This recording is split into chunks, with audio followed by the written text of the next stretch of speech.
नमस्कार। मैं हूं अंकुर और आप देख रहे हैं सत्य हिंदी का सुबह 9 बजे का न्यूज बुलेटिन की बड़ी खबरें जाने उससे पहले जान लेते हैं 5 बड़ी हेडलाइंस। फलौदी सट्टा बाजार का दावा, पश्चिम बंगाल में एक बार फिर ममता सरकार। सट्टा बाजार का दावा, तमिलनाडु असम में पुरानी सरकार, केरल में बदलाव। पश्चिम बंगाल में एग्जिट पोल्स ने और फंसाया पेंच, कांटे के टक्कर का अनुमान। एग्जिट पोल्स के अनुसार तमिलनाडु में डीएमके की वापसी, केरल में कांग्रेस का यूडीएफ आगे।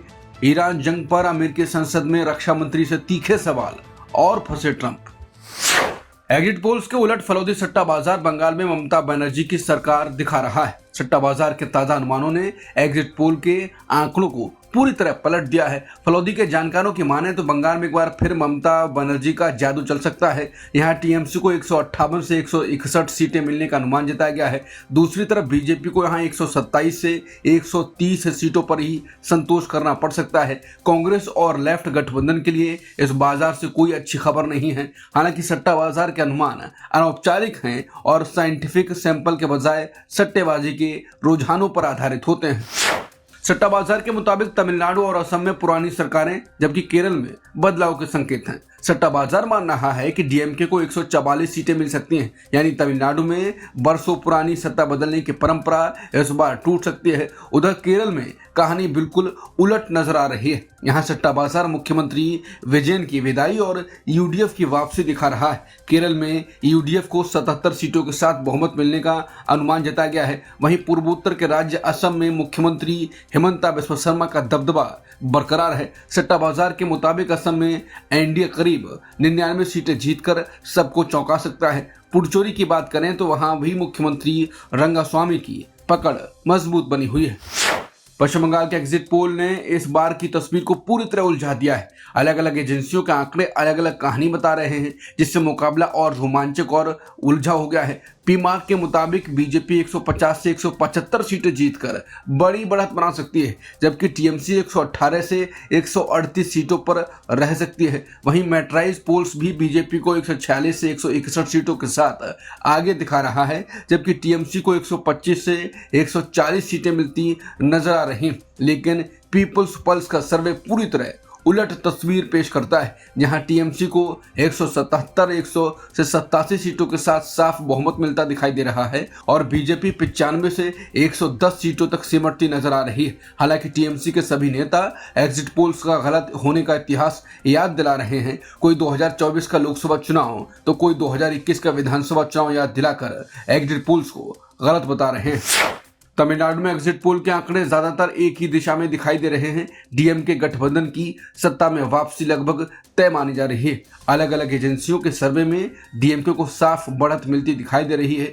पीपल्स पल्स के मुताबिक डीएमके को 125 से 145 सीटें मिल सकती हैं, जबकि एआईएडीएमके 65 से 80 सीटों पर सिमट सकती है। वहीं मैट्राइज के एग्जिट पोल में डीएमके कांग्रेस को 122 से 132 सीटें मिलने का अनुमान है, जबकि एनडीए को 87 से 100 सीटों तक रह सकती हैं। पीमार्क का आंकड़ा भी लगभग यही कहानी कहता है, जहां डीएमके प्लस को 125 से 145 सीटें और एआईएडीएमके को 65 से 85 सीटें मिलती दिखाई दे रही हैं। इस बीच टीवीके 10 से 25 सीटों के साथ एक नई ताकत बनकर उभरती नजर आ रही है, जो चुनावी गणित को दिलचस्प बना सकती है। कुल मिलाकर जनता का रुझान डीएमके गठबंधन के पक्ष में जाता दिखाई दे रहा है, लेकिन असली तस्वीर नतीजों के दिन ही साफ होगी। केरल के एग्जिट पोल में इस बार सत्ता बदलने के संकेत साफ नजर आ रहे हैं। अलग अलग एजेंसियों के आंकड़े लगभग एक ही दिशा में इशारा कर रहे हैं। यूडीएफ बढ़त बनाती दिखाई दे रही है, जबकि एलडीएफ पीछे जाती नजर आ रही है। पीपल्स पल्स के मुताबिक यूडीएफ को 75 से 85 सीटें मिल सकती हैं, जबकि एलडीएफ 55 से 65 सीटों पर सिमट सकता है। मैट्राइज के आंकड़े भी यही कहानी दोहराते हैं, जहां यूडीएफ 75 से 85 और एलडीएफ 60 से 65 सीटों के बीच दिख रहा है। एक्सिस माई इंडिया के पोल में भी यूडीएफ को 78 से 90 सीटों के साथ स्पष्ट बढ़त मिलती नजर आ रही है, जबकि एलडीएफ 49 से 62 सीटों तक सीमित रह सकता है। वहीं एनडीए का प्रदर्शन बेहद कमजोर दिखाई दे रहा है और वो 0 से 5 सीटों के बीच ही रह सकता है। कुल मिलाकर अगर एग्जिट पोल की माने तो केरल में इस बार जनता का मूड बदलाव की ओर जाता दिखाई दे रहा है। असम के एग्जिट पोल असम में फिर से बीजेपी की सरकार बनाने की ओर इशारा कर रहे हैं। एक्सिस माई इंडिया के मुताबिक एनडीए को 88 से 100 सीटें मिल सकती हैं, जो 126 सीटों वाली विधानसभा में बहुमत के आंकड़े 64 से काफी ज्यादा हैं, जबकि कांग्रेस 24 से 36 सीटों तक सिमट सकती है। पीपुल्स पल्स का एग्जिट पोल भी एनडीए को 68 से 72 सीटों के साथ आगे दिखा रहा है और कांग्रेस गठबंधन को 22 से 26 सीटें मिलती नजर आ रही हैं, जबकि एआईयूडीएफ 3 से 5 सीटों पर रह सकती है। मैट्राइज पोल्स में भी बीजेपी प्लस को 85 से 95 सीटों के साथ बढ़त मिलती दिखाई दे रही है और कांग्रेस को 25 से 32 सीटों तक सीमित नजर आ रही है। पुडुचेरी के एग्जिट पोल में मुकाबला दिलचस्प और त्रिकोणीय नजर आ रहा है। पीपल्स पल्स के मुताबिक एनडीए 16 से 19 सीटों के साथ बहुमत के करीब पहुंचती दिखाई दे रही है और सरकार बनाने की स्थिति में नजर आ रही है। वहीं एआईएनआरसी 10 से 12 सीटों के साथ दूसरे नंबर पर रह सकती है।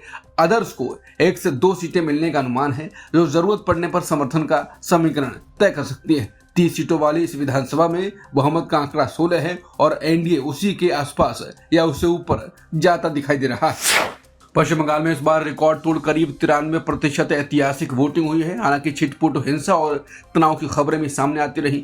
चुनाव अधिकारी के मुताबिक बंगाल के इतिहास में यह अब तक का सबसे बड़ा आंकड़ा है। दूसरे चरण के चुनाव में दक्षिण बंगाल के 7 जिलों की 142 सीटों पर वोट डाले गए। यहाँ ग्रामीण इलाकों के वोटरों में गजब का उत्साह देखने को मिला। सबसे ज्यादा वोटिंग पूर्व बर्धमान जिले में हुई, जहाँ करीब 93% मतदान दर्ज किया गया। इसके बाद हुगली, नदिया और उत्तर दक्षिण 24 का नंबर आता है। इन सभी जिलों में भी वोटिंग का आंकड़ा 91% के पार निकल गया और अब देखना होगा कि मतदान का ये रिकॉर्ड किसके हक में फैसला सुनाता है।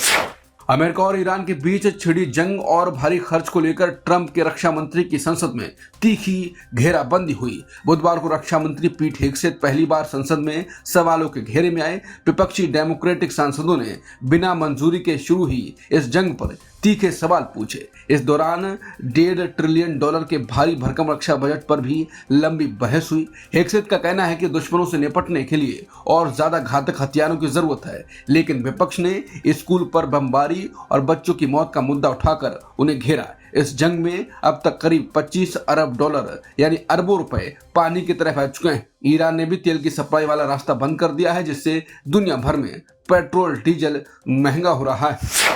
अमेरिकी संसद में रक्षा मंत्री और विपक्षी सांसद के बीच ईरान जंग के खर्च पर जोरदार बहस हुई। सुनवाई के दौरान रक्षा मंत्री पीट हेगसेथ और सांसद सेथ मोल्टन आपस में भिड़ गए। इराक जंग के अनुभवी सांसद मोल्टन ने सीधे पूछा कि क्या यह युद्ध एक अच्छा विचार था। रक्षा मंत्री ने जवाब दिया कि ईरान को परमाणु बम बनाने से रोकना बेहद जरूरी था। इस पर सांसद ने सवाल दागा कि क्या तेल का रास्ता बंद होना हमारी जीत है। हेगसेथ ने दावा किया कि ईरान इस जंग से आर्थिक रूप से पूरी तरह बर्बाद हो चुका है, लेकिन सांसद ने आंकड़ों के साथ बताया कि ईरान अब भी करोड़ों रुपए कमा रहा है। उन्होंने तंज कसते हुए पूछा कि क्या आम जनता की जेब पर बोझ डालना जीत है। सांसद ने रक्षा मंत्री के एक पुराने विवादित बयान को लेकर उन्हें युद्ध अपराध तक की याद दिला दी। इस तीखी बहस ने दिखा दिया कि ट्रंप प्रशासन के लिए इस जंग का जवाब देना आसान नहीं।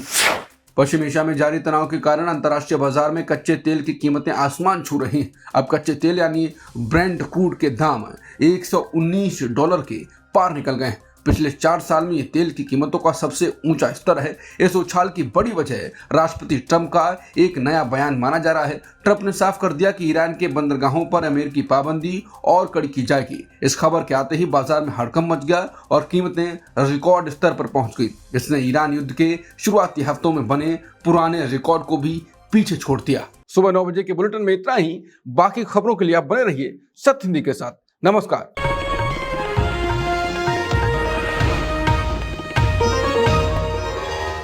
Copyright disclaimer under Section 107 of the Copyright Act 1976. Allowance is made for fair use for purposes such as criticism, comment, news reporting, scholarship, and research. Fair use is a use permitted by copyright statute that might otherwise be infringing.